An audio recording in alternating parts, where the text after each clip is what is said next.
मुजफ्फर राणा की तरफ, मुझे नाम पता नहीं, मुजफ्फर राणा की बात करते हैं।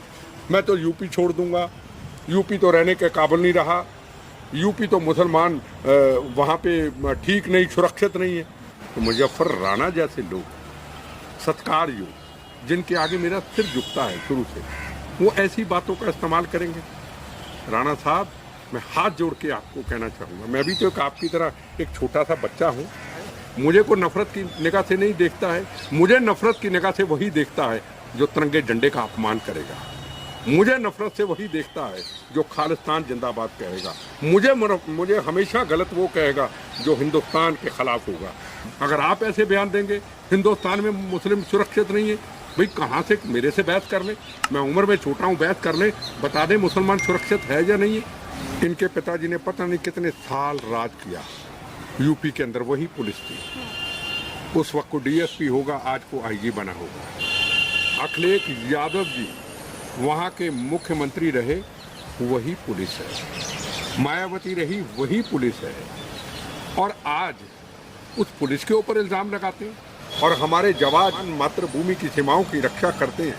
हमारी फोर्सेज जब कफन बांध करके हमारे लिए रक्षा करती है, तो हमारे सबके अंदर से एक ही बात निकलती है, तेरा वैभव अमर रहे, मां हम दिन चार रहे ना रहे। हमें छिकवे गले हो सकते हैं नरेंद्र मोदी से, करने भी चाहिए, आजाद विचारधारा है, पर जहां प्रथम राष्ट्र का सवाल आ जाए, सबसे पहले राष्ट्र, मातृभूमि पर ना। जिस व्यक्ति ने टेररिज्म को खत्म किया है, जिसने 370 धारा हटाई है, जिसने राम जन्मभूमि का निर्माण किया है, हम उसको कभी नहीं गलत कह सकते, बल्कि हम सुन भी नहीं सकते। हमें फक्र है अपने इस बहादुर योद्धे के ऊपर। मैं बार बार कहता हूँ, मेरे अंदर से एक ही नारा निकलता है, मेरा धर्म भारत माँ, मेरी जात वंदे मातरम। और राजगुरु सुखदेव मंगल पांडे, उनकी रूह ऊपर से देख के हमारे जैसे राजनीतिक लोगों को देख के रोती है, तड़पती है। इस मातृभूमि के लिए हमने कुर्बानी दी थी, इस मातृभूमि के लिए फांसी के फंदे को चूमा था। क्या भारत आजाद इसलिए छोड़ के गए? नमस्कार, आप देख रहे हैं ओ न्यूज़ हिंदी और मैं हूं आपके साथ आयुषी श्रीवास्तव। चिंता का विषय है कि उत्तर प्रदेश जैसे राज्य में अलकायदा संगठन धीरे धीरे पैर पसार रहा है, लेकिन विपक्षी दल जो है वो राजनीति करने से बाज नहीं आ रहे हैं। अखिलेश यादव और मायावती शक और संदेह कर रहे एटीएस और यूपी पुलिस, तो वहीं दूसरी तरफ मुनव्वर राणा जो बड़े शायर हैं, उन्होंने यहाँ तक कह डाला है कि उत्तर प्रदेश में मुसलमान सुरक्षित नहीं है, और अगर 2022 में मुख्यमंत्री योगी आदित्यनाथ बनते हैं तो वो उत्तर प्रदेश को छोड़ के चले जाएंगे। सवाल ये है कि आखिर टेररिज्म पर क्यों राजनीति चाली है। इसी मुद्दे पर हमारे साथ ज्यादा बातचीत करने के लिए एक ऐसी शख्सियत मौजूद है जिन्होंने देश की आन बान और शान के लिए अपने शरीर का एक अंग तक न्यौछावर कर दिया, जिन्होंने आतंकवाद के खिलाफ मुंहतोड़ जवाब भी दिया है। जिंदा शहीद MS बिट्टा जी हमारे साथ मौजूद है। सर, बहुत बहुत शुक्रिया हमारे चैनल के साथ जुड़ने के लिए। सर, एक तरफ देखा जा रहा है कि उत्तर प्रदेश जैसा राज्य जहां पर अलकायदा संगठन धीरे धीरे पैर पसार रहा है, लेकिन अखिलेश यादव तो ये कहते हैं कि उन्हें एटीएस पर भरोसा नहीं है, उन्हें यूपी पुलिस पर भरोसा नहीं है, तो क्या उन्हें अलकायदा पे भरोसा? ये जो कहते हैं पुलिस के भरोसा नहीं, इनके पिताजी ने पता नहीं कितने साल राज किया यूपी के अंदर, वही पुलिस थी। उस वक्त को डीएसपी होगा, आज को आईजी बना होगा। अखिलेश यादव जी वहाँ के मुख्यमंत्री रहे, वही पुलिस है। मायावती रही, वही पुलिस है। और आज उस पुलिस के ऊपर इल्जाम लगाते हैं। अलकायदा एक नाम होना, खतरनाक संगठन यूपी में पैर पसार रहा है, और श्री राम जन्मभूमि के हमला करने की प्लानिंग है। जहां पहले हमला हो चुका है, मथुरा कांची पे हमला करने की प्लानिंग है, और उसके ऊपर हम राजनीति करते हैं। अगर पुलिस ने को अच्छा काम किया है, राम जन्मभूमि पे हमला, मथुरा कांची पे हमला अगर बचा दिया है पूरे हिंदुस्तान को, यूपी के अंदर, तो क्या उनके ऊपर इल्जाम लगाए जाएंगे? ये बहुत बड़ा सवाल है। सर, क्यों हमेशा विपक्षी दल जो है इसका सपोर्ट करते हैं? बात पुलवामा अटैक की भी की जाए तो उस वक्त भी समाजवादी पार्टी के कई नेता या कांग्रेस के एक बड़े नेता ने कहा था कि मोदी सरकार क्यों नहीं इसके खिलाफ कोई कार्रवाई करी। आज जब कार्रवाई हो रही है तो ये कह रहे हैं कि हमें पुलिस पर भरोसा नहीं। आपको स्पष्ट कह दूं, हम ना बीजेपी के हैं, ना हम नरेंद्र मोदी जी के सपोर्टर हैं। हम आजाद विचारधारा के व्यक्ति हैं। हमारे लिए प्रथम राष्ट्र है। आज नहीं तो कल हमने इस दुनिया से जाना है, और हमारे जवान मातृभूमि की सीमाओं की रक्षा करते हैं। हमारी फोर्सेज जब कफन बांध करके हमारे लिए रक्षा करती है तो हमारे सबके अंदर से एक ही बात निकलती है, तेरा वैभव अमर रहे मां हम दिन चार रहे ना रहे। क्या नरेंद्र मोदी जी के ऊपर अगर इनको गिला शिकवा है, मैं इनसे सवाल पूछना चाहता हूँ, क्या नरेंद्र मोदी जी नवाज शरीफ हैं? क्या नरेंद्र मोदी जी क्या मुशर्रफ हैं? क्या नरेंद्र मोदी जी पाकिस्तान के कोई राष्ट्रपति हैं? नरेंद्र मोदी तो हिंदुस्तान के प्रधानमंत्री हैं। हिंदुस्तान के प्रधानमंत्री लाल बहादुर शास्त्री जी भी रहे, हिंदुस्तान के प्रधानमंत्री इंदिरा गांधी भी रही, हिंदुस्तान के प्रधानमंत्री नरसिम्हा राव भी रहे, अटल बिहारी वाजपेयी जी भी रहे, आज नरेंद्र मोदी जी। हमको राजनीतिक उनसे छिकवे गिले हो सकते हैं, राजनीतिक परेशानियां हो सकती हैं, पर जो व्यक्ति आतंकवाद के खिलाफ वार अगेंस्ट टेररिज्म, वार एक ग्लोबल टेररिज्म, मेरा सवाल है आपसे, क्या पूरे हिंदुस्तान के अंदर 7 साल के बाद जब से गवर्नमेंट बनी मोदी जी की, क्या दिल्ली में पार्लियामेंट जैसा हमला हुआ? कहीं कोई वाकया नहीं हुआ, बल्कि ये जरूर हुआ कश्मीर के अंदर 370 धारा हटी, कश्मीर के अंदर रोज जो हमारे जवानों की शहादतें होती थी, तिरंगा झंडा नहीं लहराया जाता था, हर बिल्डिंग के ऊपर तिरंगा झंडा है। 26 जनवरी या 15 अगस्त हो आने वाली, तिरंगा ही तिरंगा होगा, ये करके दिखाया। हमें छिकवे गिले हो सकते हैं नरेंद्र मोदी से, करने भी चाहिए, आजाद विचारधारा है, पर जहां प्रथम राष्ट्र का सवाल आ जाए, सबसे पहले राष्ट्र, मातृभूमि, उसके लिए अगर कोई व्यक्ति करता है, बाकी नीचे क्या हो रहा है अपन से कोई लेना देना नहीं। आज नहीं तो कल हमने जाना है, करो छिकवे गिले अपने, आजादी है आपको, पर बुरा मत कहो। अगर अच्छा नहीं कह सकते बुरा मत करो, अगर अच्छा किया है, सर्जिकल ऑपरेशन किया है, 370 धारा हटाई है, 500 साल का वो इतिहास दबा हुआ राम जन्मभूमि का निकाल करके उस जय श्री राम ने उनके ऊपर हाथ रखा है, किया है, तो बुरा मत कहो यार, ऐसा मत करो। अगला मिशन काशी और मथुरा होने वाला है, वो भी होगा। अगला मिशन जनसंख्या पे होने वाला है। ये क्या बिल वो अपने लिए ला रहे हैं?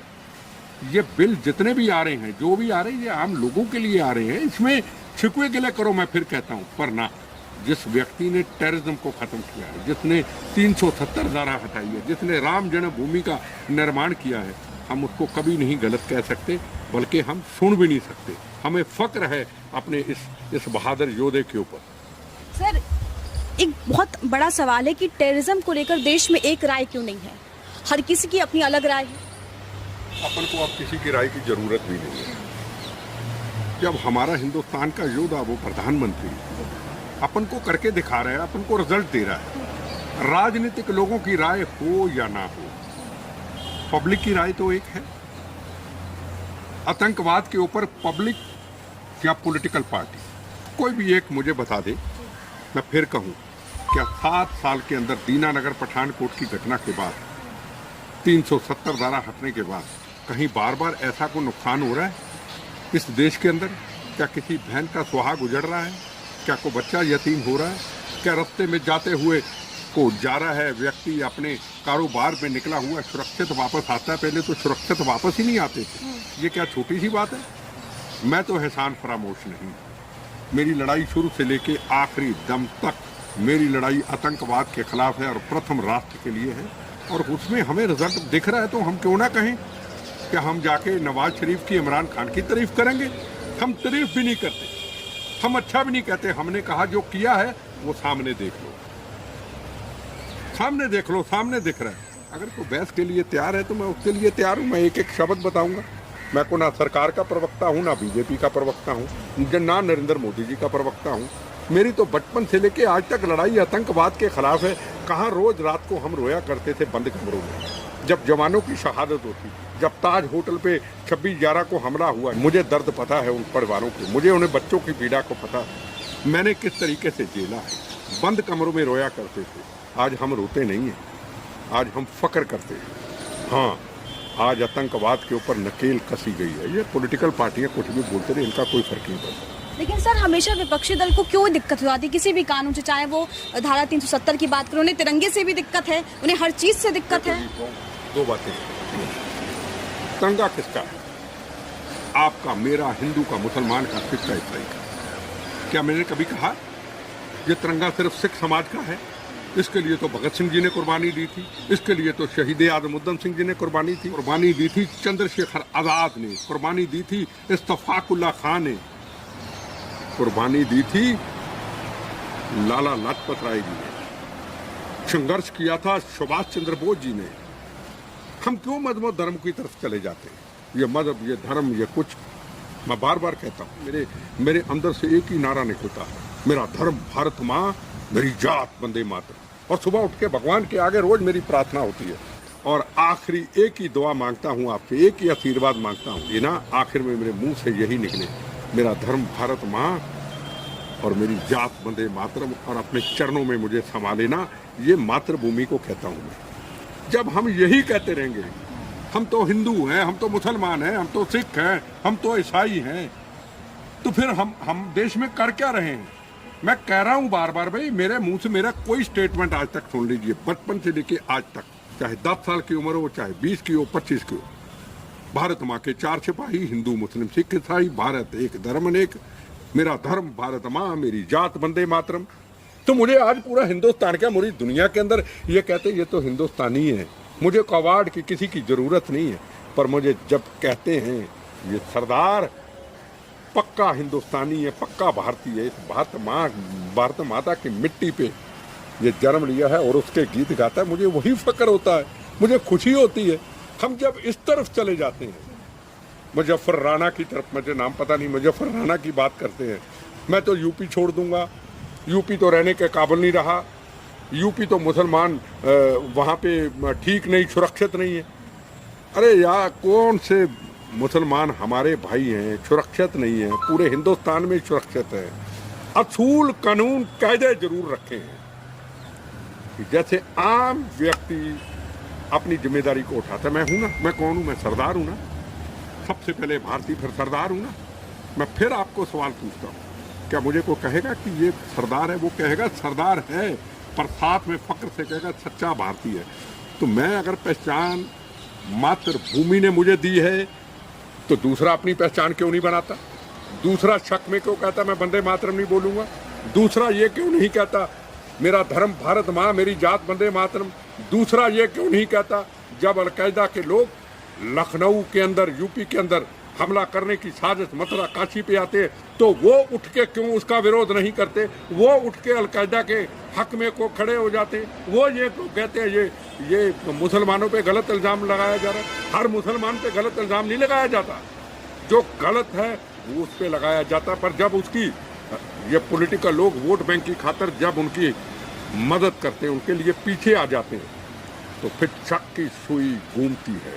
हमें हिंदुस्तान के अंदर, जो मेरा एक अनुभव है, हर हिंदुस्तानी को, हर हिंदू, हर मुसलमान, हर सिख, हर ईसाई, हर जात, हर धर्म, हर मजहब के व्यक्ति को हाथ जोड़ के निवेदन करूंगा, जब बच्चा हर धर्म मजहब ये कहेगा मेरा धर्म भारत माँ, मेरी जात वंदे मातरम, हिम्मत नहीं है किसी की कि किसी को गलत तरीके की भाषा का प्रयोग कर दे। ये भाषा का गलत प्रयोग तब होता है जब तिरंगा झंडा रोता है, जब तिरंगे झंडे का टका जैसे लोग अपमान करते हैं लाल किला के अंदर, जब खालिस्तान के नारे लगते हैं, जब अलकायदा की पॉलिटिकल पार्टियां खड़ी हो जाती हैं, तो मातृभूमि भी रोती है, तिरंगा झंडा भी रोता है, और हिंदू मुस्लिम सिख ईसाई कुर्बानी शहादत देने वाले, फांसी के रस्से को चूमने वाले, भगत सिंह, राजगुरु, सुखदेव, मंगल पांडे, उनकी रूह ऊपर से देख के हमारे जैसे राजनीतिक लोगों को देख के रोती है, तड़पती है। इस मातृभूमि के लिए हमने कुर्बानी दी थी, इस मातृभूमि के लिए फांसी के फंदे को चूमा था। क्या भारत आजाद इसलिए छोड़ के गए थे कि आपने भारत को मजहबों और धर्मों में बांट के रख दिया? उन्होंने कुर्बानी दी थी हिंदुस्तान के लिए। भगत सिंह, चंद्रशेखर आजाद, इस्तफाकुल्ला खान, रानी झांसी, जलियांवाला बाग के हिंदू मुस्लिम सिख थे। उनका मजहब धर्म नहीं था, उनका मजहब धर्म एक था, मेरा धर्म भारत माँ, मेरी जात वंदे मातरम। चाहे वो इस्तफाकुल्ला खान थे, चाहे वो चंद्रशेखर आजाद थे या भगत सिंह जी थे। तो फिर हमने क्या किया कि हम उनके आदर्शों पे चले? वो तो हमारे आदर्श थे, ये भी हमारे आदर्श, खद्दर पहन के ये भी आदर्श, और ये खद्दर हमने अपमानित कर दिया, हमने दाग लगा दिए इस खद्दर के ऊपर। हमें रोज बड़े बड़े चैनलों के अंदर अपने गलों को पाड़ना पड़ता है, और चैनल वाले भी बुलवाते हैं जोर जोर से, तमाशबीनी के अड्डे बन जाते हैं कई बार। तू बुरा, मैं बुरा, तू अच्छा नहीं, इसी चक्रों में टाइम निकल जाता। अरे आतंकवादियों के ऊपर टेलीविजन के अंदर बहस होगी, बड़े चैनलों में डिबेट होगी, सामने आतंकवादी पकड़े गए और हम मेरे जैसे लोग टेलीविजन पे हाथ जोड़ के सफाइयां देते हैं, भाई ऐसा मत करो यार, आतंकवाद के खिलाफ मिलकर। नहीं जी, ये पुलिस ने गलत किया है, तो फिर क्या कहोगे? हम बेशर्मी की को हद होती है, हम बेशर्म लोग हो गए। हमारी चमड़ी मोटी इतनी हो गई कि हमें ये फिक्र ही नहीं कि राम जन्मभूमि पे हमला हो जाता क्या होता, मथुरा काशी पे हो जाता क्या होता। बकरी ईद के ऊपर इतना शुभ त्योहार है मुसलमान समाज में, हम सब उनको नमस्ते करते होते हैं, ईद मुबारक देते हैं, ये कोई नहीं सोचता। हमने तो इशू ढूंढने हैं, हमने तो मौके ढूंढने हैं, चुनाव आने वाला है, हर चीज को सही को गलत साबित करना है। ये हमारे में क्वालिटी है पॉलिटिशियनों की, और हमने करना। सर, हिंदुस्तान भी इसलिए भी जाना जाता है कि यहाँ हर धर्म के लोग हैं, लेकिन आपने बात की मुनव्वर राणा की, ऐसे लोग जो ये कहते हैं कि मुसलमान हिंदुस्तान में सुरक्षित नहीं है, ये हिंदुस्तान में रहकर पाकिस्तान का राब क्यों लापते हैं? देखो मेरी बात, मैं फिर कहूँ, मुसलमान हमारा भाई है। मैं फिर कहूँ बार बार, हिंदू मुस्लिम सिख ईसाइयों ने इस भारत को आज़ाद कराया। जो यहाँ पे है किसी कौम, किसी मजहब, किसी धर्म का है, वो इस मिट्टी में पैदा हुआ है, मातृभूमि के, उसने मातृभूमि की मिट्टी को अपनाया है। पाकिस्तान अलग हुआ, जो इधर है ये उनका हक हिंदुस्तान है, पर हक जमाने के लिए भी हमारी तरह लोगों को निकलना तो पड़ेगा। मेरा धर्म भारत माँ, मेरी जात वंदे मातरम। जैसे ही कोई अलकायदा के ये आतंकवादी यूपी के अंदर पकड़े जाते हैं, हमारे से पहले, हिंदू समाज से पहले, उस समाज से मेरी तरह, जैसे मैं निकला था खालिस्तान की मूवमेंट से, अगर सिख समाज के आतंकवादियों ने कौम को बदनाम करने की कोशिश की है, गलत किया है, तो मैं गुरु गोविंद सिंह महाराज, गुरु तेग बहादुर, हिंद की चादर, एक पापी सा सिख ने मैंने विरोध किया। भैया, हमारे गुरुओं ने तो मजलूमा की रक्षा के लिए सिख कौम सजाई थी, तो वो भी निकले अब्दुल हमीद की तरह, वो भी निकले इस्तफाकुल्ला की खां की तरह। अब्दुल हमीद कौन थे? यूपी के थे, गाजीपुर के थे। जब पाकिस्तान से जब जंग थी, जब फौजें इधर बढ़ रही थी, तो ऐसे खड़े हो गए थे यूपी का वो अब्दुल हमीद, उस शहादत का जाम पी लिया। अब्दुल हमीद, उसको कहते थे भारतीय। वो कहता होगा जब चले गए होंगे, मेरा धर्म भारत माँ, मेरी जात वंदे मातरम। वो थे अब्दुल हमीद, यूपी के गाजीपुर के। उनको क्यों नहीं कहते तुम मुसलमान हो? उसको कहते ये भारतीय। हाँ, मुसलमान है, एक सच्चा मुसलमान, एक सच्चा भारतीय। वो क्यों नहीं बनने की कोशिश करते? हम हमेशा कोई ऐसी आतंकवादी घटना होती है तो हम उसके लिए खड़े हो जाते, तो शक तो आएगा। तो मुजफ्फर राणा जैसे लोग, सत्कार योग, जिनके आगे मेरा सिर झुकता है शुरू से, वो ऐसी बातों का इस्तेमाल करेंगे। राणा साहब, मैं हाथ जोड़ के आपको कहना चाहूँगा, मैं भी तो आपकी तरह एक छोटा सा बच्चा हूँ, आपकी उम्र में मैं बहुत छोटा हूँ, मैं भी तो एक भारतीय हूँ। मुझे कोई शक की निगाह पे नहीं देखता है, मुझे कोई नफरत की निगाह से नहीं देखता है। मुझे नफरत की निगाह से वही देखता है जो तिरंगे झंडे का अपमान करेगा। मुझे नफरत से वही देखता है जो खालिस्तान जिंदाबाद कहेगा। मुझे हमेशा गलत वो कहेगा जो हिंदुस्तान के खिलाफ होगा। मुझे वो हमेशा गाली देगा जो भारत को तोड़ना चाहता है, जो भारत को मजबूत रखना चाहता है, जो भारत माँ से प्यार करता है। वो मुझे कभी गलत नहीं कह सकता। उसका आशीर्वाद, उसका प्यार हमेशा मेरे साथ रहता है, चाहे कहीं भी दूर बैठा हो। हम अपनी ऐसी पहचान बनाएं। आप तो समाज के आदर्श हैं, आप तो अच्छी शेरो शायरी करते हैं। आप शेरो शायरी करें हिंदू मुस्लिम सिख ईसाई के भाईचारे की। आप ऐसी शेरो शायरी कवि सम्मेलन करें जो मातृभूमि के लिए कुर्बानी देने के लिए जज्बा पैदा करे, फौज में जाए, सुरक्षा फोर्सेज में जाए, ऐसा जज्बा पैदा आप कर सकते हैं। अगर आप ऐसे बयान देंगे हिंदुस्तान में मुस्लिम सुरक्षित नहीं है, भाई कहाँ से मेरे से बहस कर ले, मैं उम्र में छोटा हूँ, बहस कर ले, बता दें मुसलमान सुरक्षित है या नहीं है। ये हिंदुस्तान हमारा हक है। हमने हिंदुस्तान को हिंदुस्तान कभी माना नहीं। हमने मातृभूमि के साथ कभी हमेशा खिलवाड़ किया। हमने ये कहा ही नहीं ये मातृभूमि हमारी सबकी है। बस यही रहता है, हम हिंदू हैं, हम मुसलमान हैं, हम सिख हैं, ईसाई हैं, उसी में गड़बड़ हो गया।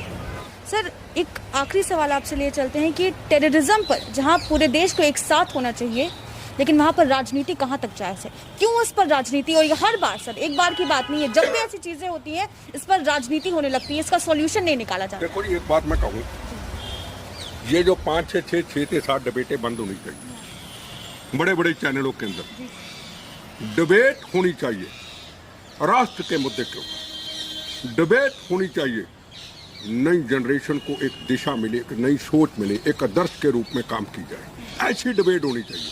ऐसी डिबेट नहीं होनी चाहिए कि पागलों की तरह हम चलाते रहे।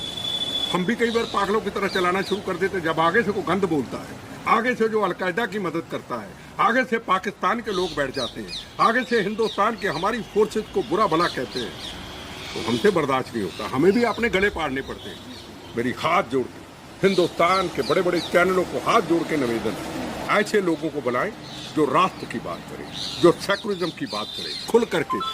उनको वक्त मत दे, नहीं तो ये धीरे धीरे देश अंदर से खोखला हो जाएगा। ये काम चैनलों का काम है। आप भी तो सोशल मीडिया थे, आपने भी तो मेरे विचार लिए, आप भी तो मेरे विचार देखते। शायद इतने विचार उस चैनलों के अंदर मुझे ना देख पा रहे हो जो आपके चैनलों में चले जाते। अब अगर मैं गलत हूँ, मेरे से गलत सवाल भी पूछते हैं। अगर आप दिखाते हैं मैं को सही बात बोलता हूँ, लोगों को समझ में आता है और अलकायदा के खुल करके मदद करते हैं, आतंकवादियों की मदद करते हैं। और सर्जिकल ऑपरेशन पे हम सवाल उठाते हैं, 370 धारा पे सवाल उठाते हैं, राम जन्मभूमि पे हम सवाल उठाते हैं, जनसंख्या के ऊपर हम सवाल उठाते हैं। ये हम समाज के आदर्श हैं। पॉलिटिशियन समाज का आदर्श होता है। आज़ादी से पहले, आज़ादी के बाद लाल बहादुर शास्त्री तक, सरदार पटेल तक आदर्श थे। अब्दुल कलाम जी आदर्श थे। इस हिंदुस्तान के एक नई सोच लाने वाले थे। आज आदर्श कहाँ है? अगर हम आदर्श ही तिरंगी झंडी लगा के हिंदू मुस्लिम सिख ईसाइयों के मंत्री बन करके फिरका प्रस्ती का जहर और अलकायदा की मदद, जनसंख्या का विरोध करना, सर्जिकल ऑपरेशन का विरोध करना, 370 धारा का विरोध करना, तो फिर बताओ कहाँ तक जाए? देश कहाँ तक सुरक्षित है? हमें अगर प्रथम राष्ट्र को मजबूत करना है तो अपनी सोच हमें रखनी होगी, ना कुर्सी ना सत्ता। आज नहीं तो कल जाना है। ये आंख आज खुली है, अभी 2 सेकंड में बंद भी हो सकती है। ये सोचना है और अपने अंदर रखना है प्रथम राष्ट्र, मेरा धर्म, भारत माँ, मेरी जात, वंदे मातरम। जिस दिन हिंदुस्तान का बच्चा हिंदुस्तान का पॉलिटिकल पार्टी का लीडर ये नारा अपने अंदर, अपने सीने पे रख लेगा, अपने ब्रेन में रख लेगा, मेरा धर्म, भारत माँ, मेरी जात, वंदे मातरम, इस देश के अंदर समस्याएं खत्म हो जाएंगी, दुनिया में खत्म हो जाएंगी। सवाल सबसे बड़ा ये है, हम पॉलिटिशियनों ने ये समझ लिया कि हमारी उम्र 200 साल है, हम अगली प्लानिंग करते हैं। प्लानिंग करो मातृभूमि की रक्षा की, प्लानिंग करो मातृभूमि की सीमाओं की रक्षा की, प्लानिंग करो कि हमारा जवान, हम जहाँ सोते हैं वो रात को आपके लिए जागता है। हम कड़क धूप में, सर्दी के दिनों में जब हम अंदर होते हैं, हाथ हमारे ठरे होते हैं और वो जवान हमारे लिए जागता है। क्या कभी उसके लिए हमने किसी पॉलिटिकल पार्टी के लीडर ने सोचा? बताइए, कभी सोचा? किसी ने सोचा है, किसी ने कहा है तो मुझे बताइए। अगर कोई व्यक्ति इस देश के लिए, सीमाओं की रक्षा के लिए अच्छा काम कर रहे हैं हमारे प्रधानमंत्री, तो हमें क्या एतराज है भाई? आपकी लड़ाई आप लड़ो, मेरी तो कोई लड़ाई नहीं। मैं तो जो सही है मैं तो उसको सही कहूँगा ना। बहुत बहुत शुक्रिया सर हमसे बात करने के लिए। तो ये थे हमारे साथ MS बिट्टा जी, जिन्होंने हमसे खास बातचीत की। देखना काफ़ी अहम होगा क्योंकि 7 महीने बाद चुनाव है और इससे ठीक पहले उत्तर प्रदेश में अखिलेश यादव के बयान के बाद या मुनव्वर आरा के बयान के बाद राजनीति क्या कुछ करती थी। कैमरा पर्सन गुरप्रीत के साथ आयुषी श्रीवास्तव, O News हिंदी। जय।